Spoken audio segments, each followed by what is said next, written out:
We're here today at the Matilaha Dam in Ventura County with Mr. Paul Jenkin. He's going to give us the rundown on why this dam should be removed. Paul? Thank you, Bill. Yeah, the Matilaha Dam right back here behind us was constructed in 1948 on the Ventura River. And well, it served a purpose for several years until Lake Casitas was constructed, at which point the primary water supply is Casitas Reservoir. Since that time, Matilaha Reservoir is filled with sediment. You can see that it's been notched down because of structural concerns. And today, the dam is obsolete, and we're about 10 years into a federal process to try and remove the dam from the Ventura River. This dam was put in against the recommendation of the Army Corps of Engineers? Yeah, that's the interesting part about it. In 1942, the Corps of Engineers completed an appraisal investigation which suggested that this river had too much sedimentation, too flashy of a flow for it to really function as a useful reservoir for very long. And the lifespan of this dam was? I think there was about 12 years of full useful life from about 1954 till 1965, somewhere in that region. And the water was primarily used for? The original purpose of the dam was for agriculture in the Ojai Valley. There's a pipe, the Matilaha conduit, that runs all the way from the bottom of the reservoir into the Ojai Valley. And the water from behind here was used to recharge the aquifer in Ojai for the citrus crops. So it would be put into a sedimentation bowl or someplace would filter down into the aquifer? Yeah, they had infiltration basin type of method where that would then filter back into the aquifer. Prior to the dam's existence, this was a prime fishing location for people? Early 1900s, people came from all over the place to come and fish the steelhead. Runs in this river were estimated to be around 4,000 to 5,000. Today there's, maybe a dozen adults if it's a really good wet year. We've had biologists out surveying.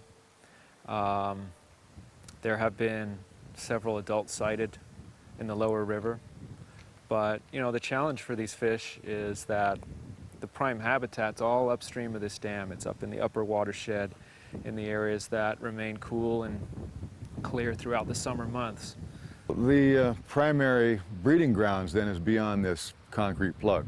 Yes, typical with all salmonids, the salmon and steelhead throughout the North American continent, all would migrate from the ocean up into the headwaters, spawn, and then those juvenile fish would then migrate back out to the ocean. And that's about 15 miles? We're about 15 miles from the ocean here. There's about another 20 miles of habitat above the dam, including the tributaries that are up there. Is there cattle grazing beyond the dam here, or I don't believe there's any logging in this area?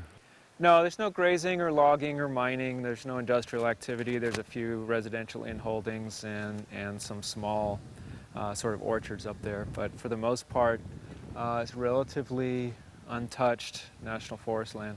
Then the primary reason for the decline in salmonoids in the steelhead here then is this dam. This is the reason that they're gone. Well, there's two dams on the river. There's the Matilaha Dam, which blocks Matilaha Creek and upstream of here, and the Casitas Reservoir, which is a tributary to the main stem of the Ventura River called Coyote Creek.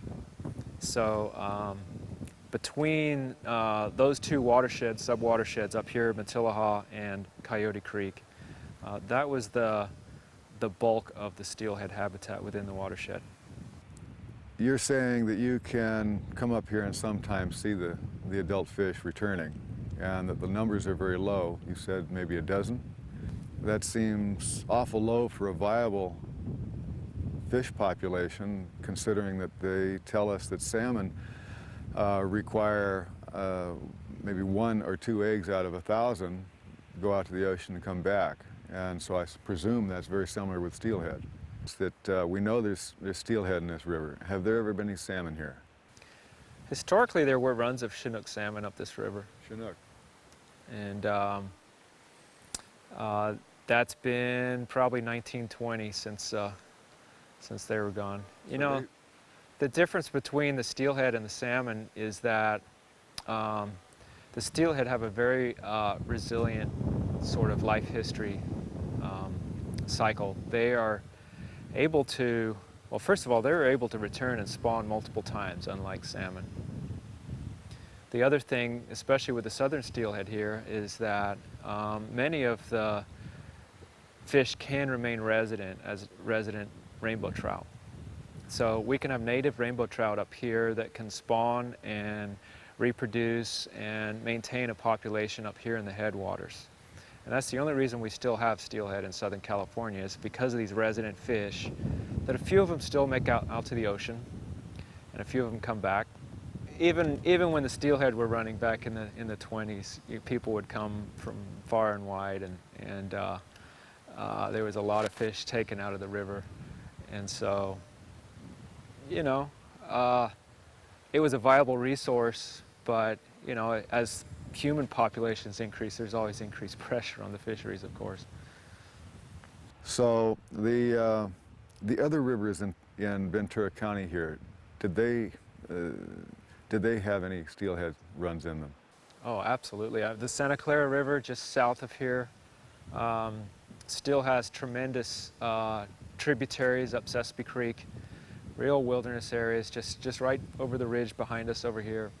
And there's still remnant steelhead populations and steelhead runs up there.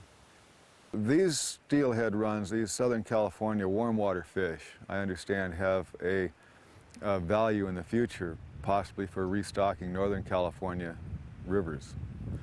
Have you heard anything of that? Well, the genetic analysis of steelhead suggests that these in Southern California, the endangered southern steelhead, are you know, much closer to the origin of the rainbow trout and the steelhead than some of the populations that made their way up north.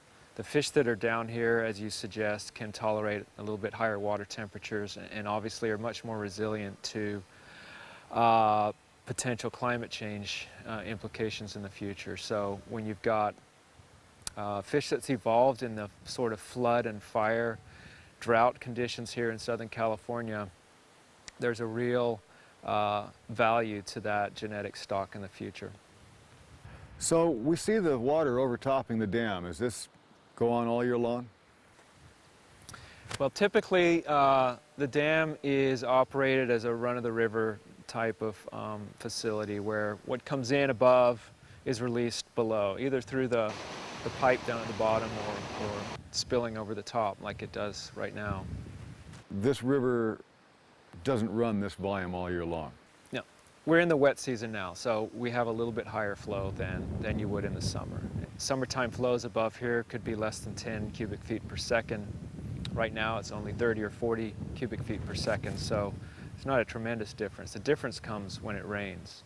And this watershed is extremely flashy, which is sort of like a flash flood type effect where you see the river raise up quite rapidly after a rainfall event, and then once the rains stop, it drops back down to this relatively low base flow. When you see the river running brown all the way out to the ocean, that's when the boulders are tumbling down the river, making sand, putting sand on our beaches, and moving tons and tons of silt out into the ocean. The damming of this river has actually damaged more than just the watershed. It's damaged not just the habitat for the salmon, but I'm hearing that it might be damaging the actual beach out on the coast because of a lack of material coming down. Well, it's interesting in that the beach erosion issue is really the problem that drew the attention to this dam in the 1990s. And the fact that local government agencies were trying to address regional solutions to beach erosion. And we brought to their attention the fact that this dam here had been trapping 50 years worth of potential beach sand up here in the national forest that could be nourishing our beaches if the river was to run naturally. So the lack of material flowing down this river is causing beach erosion, causing problems down on the coast. Is that possibly one of the reasons they put in all those finger jetties along the beach to stop the sand from moving? Well, coastal development is really the primary pressure down there along the beaches. Yeah, the beaches have been receding, but at the same time, we've built more and more houses and hotels and right on the edge of the beach. And so, you know, it's a combination of the two. And yeah, we keep trying to engineer these things and try and make up for the mistakes that we've made upstream.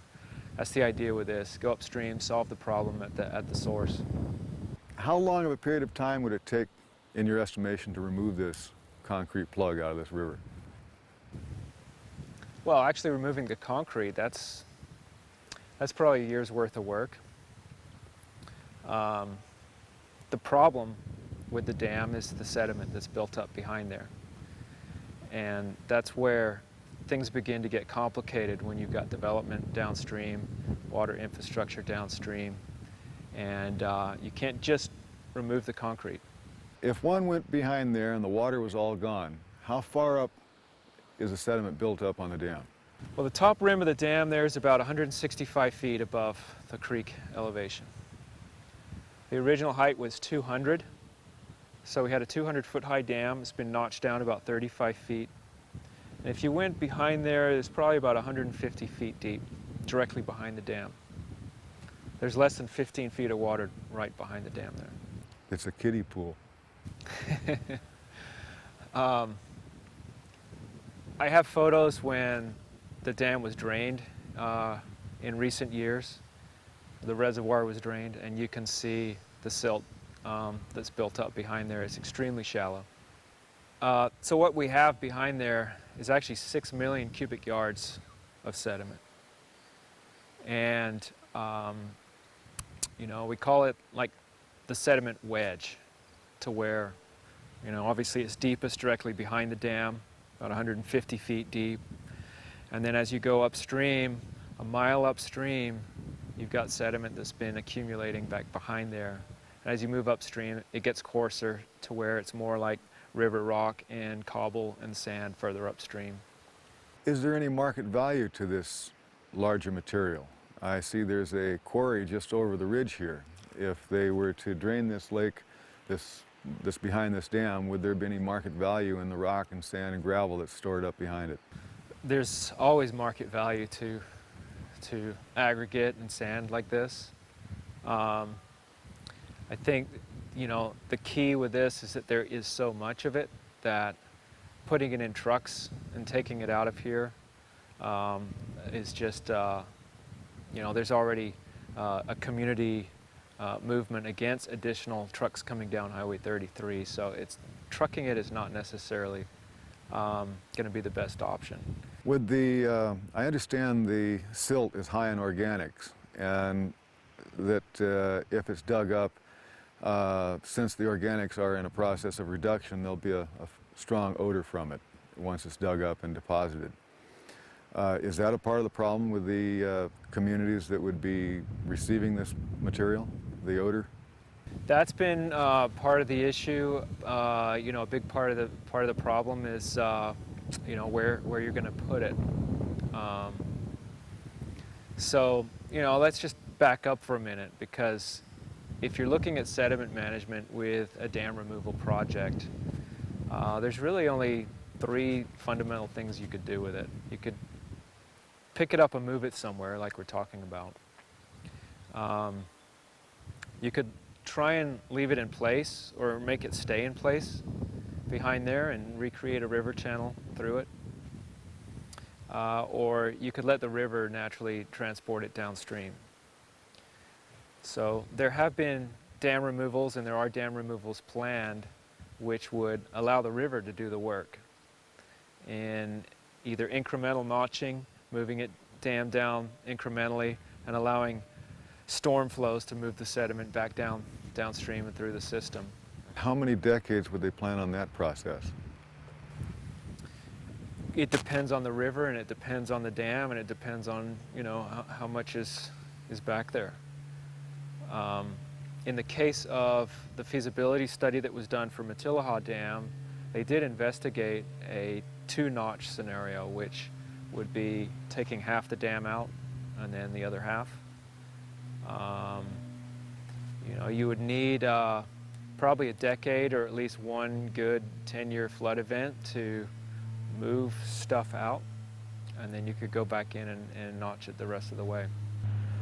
Would this highly organic laden silt be of any value to the agricultural communities?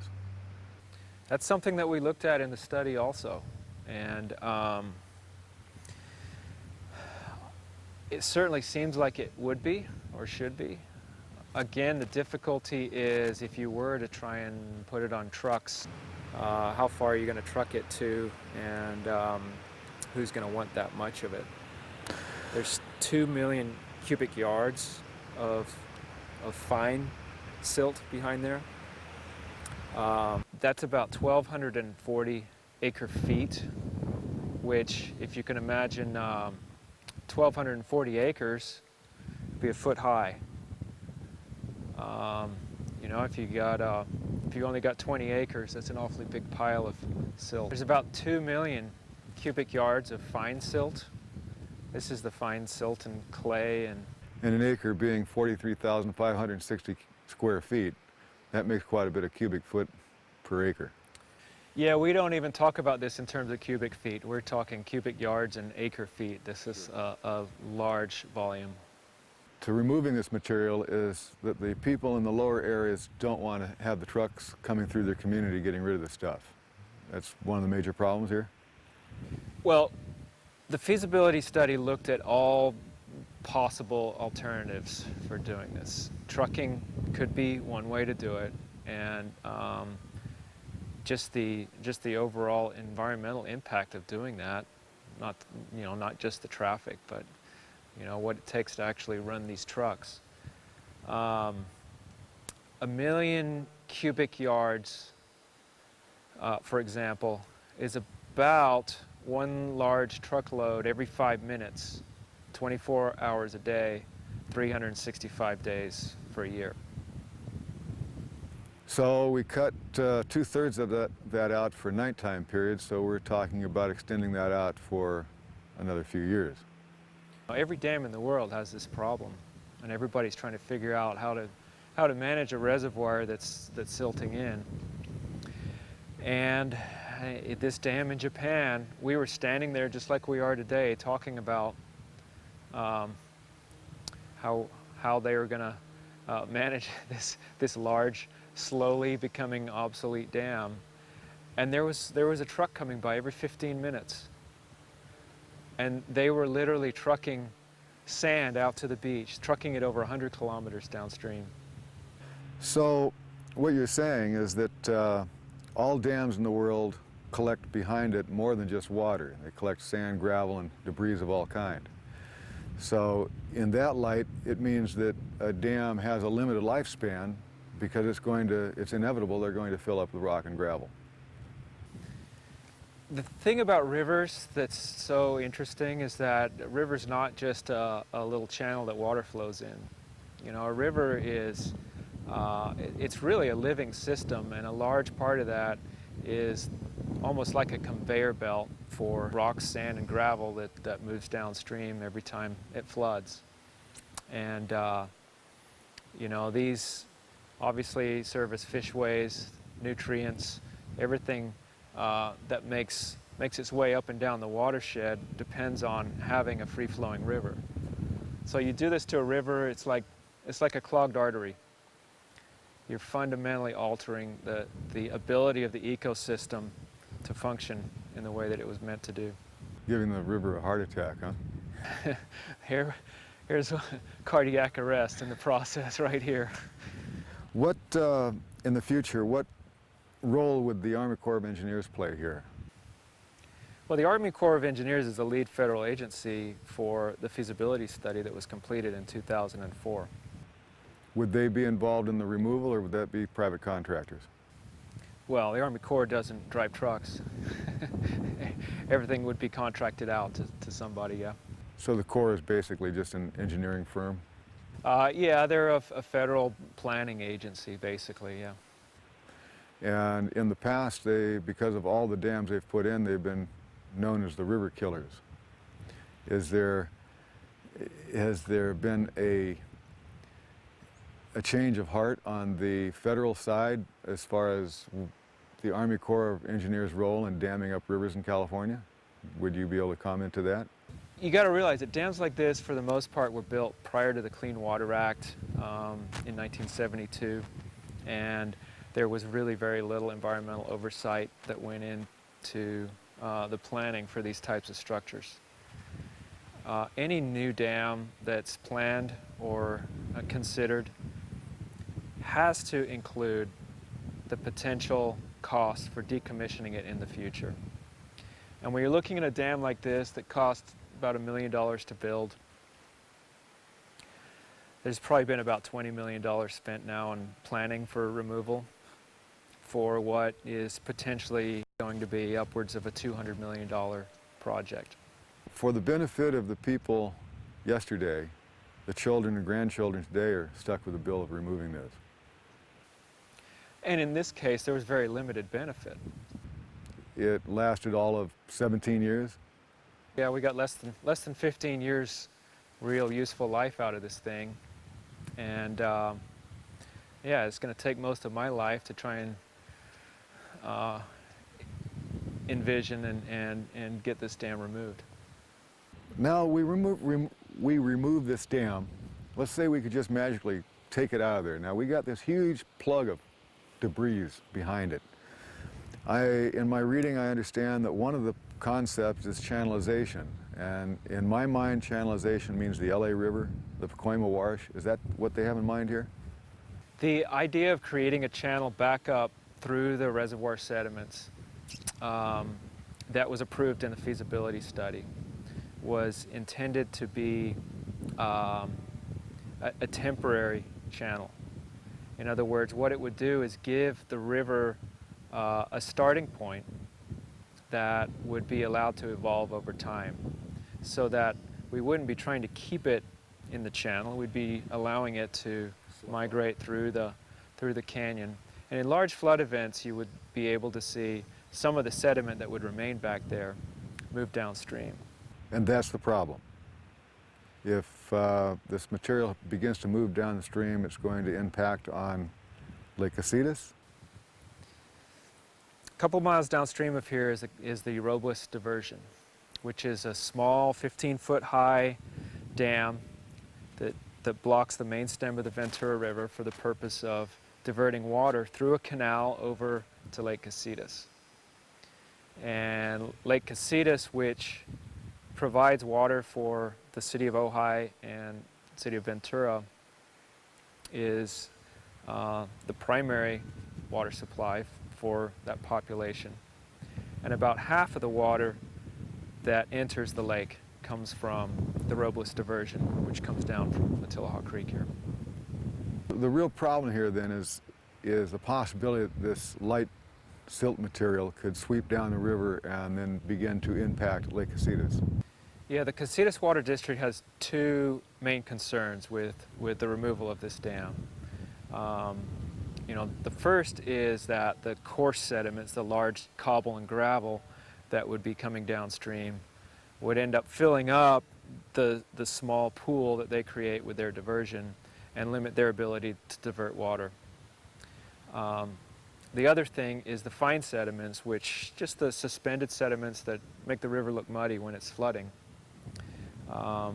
would be concentrated so much that they would not be able to, or they wouldn't want to divert that kind of water into the lake.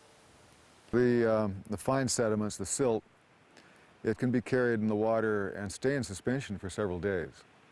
So it's likely that if they diverted this water into Casitas, it would carry that muddy water, and then that material would then begin to fill up the bottom of Casitas and provide for a heavy nutrient load into that lake. Is that correct?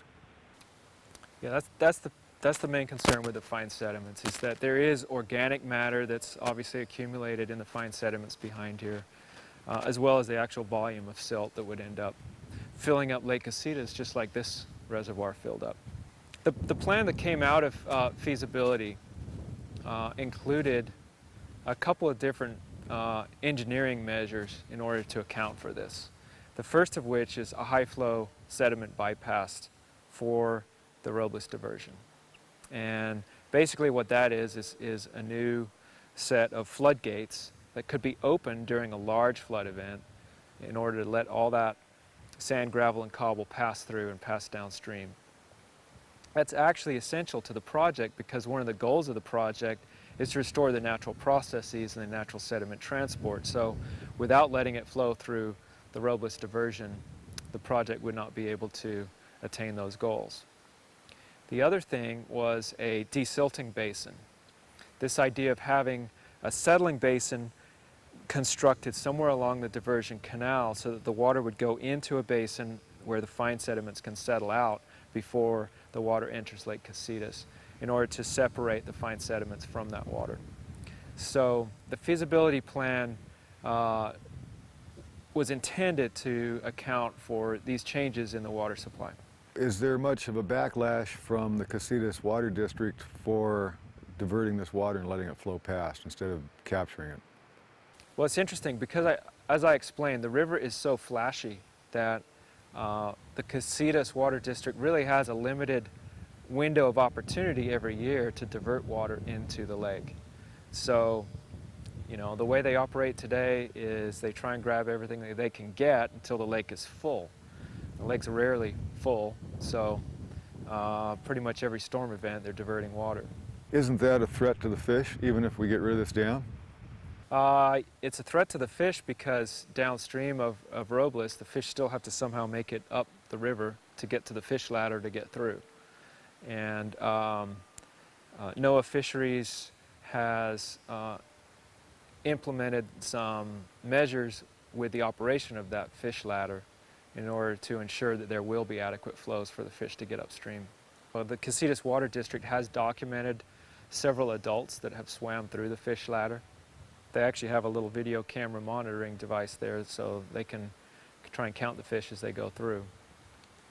The other part of the diversion that was really critical and probably, at least for now, the most important part of it was that the diversion now is screened so that fish that are diverted into the canal have to go back down the fish ladder and aren't diverted into Lake Casitas. Well, we're here at the Matilaha Dam. We're here discussing its removal, and we have seen this dam is apparently falling apart, that has caused a great deal of environmental damage, that it could be a public safety issue. And we thank Mr. Jenkin today for giving us all the time, a lot of time, to discuss his point of view, and we thank him very much. Thanks again, Paul. Thank you. It's been a pleasure, and I hope to see you again. Well, folks, that's it for our show from Out of the Wilderness. I hope you've come away with a better understanding of why dams are built to fail and why this dam and all dams will eventually have to be removed. Let's tear down this dam, the Matilaha Dam, and free the sand. From Lake Matilaha, until next time, remember, together we can change the world. Over fresh green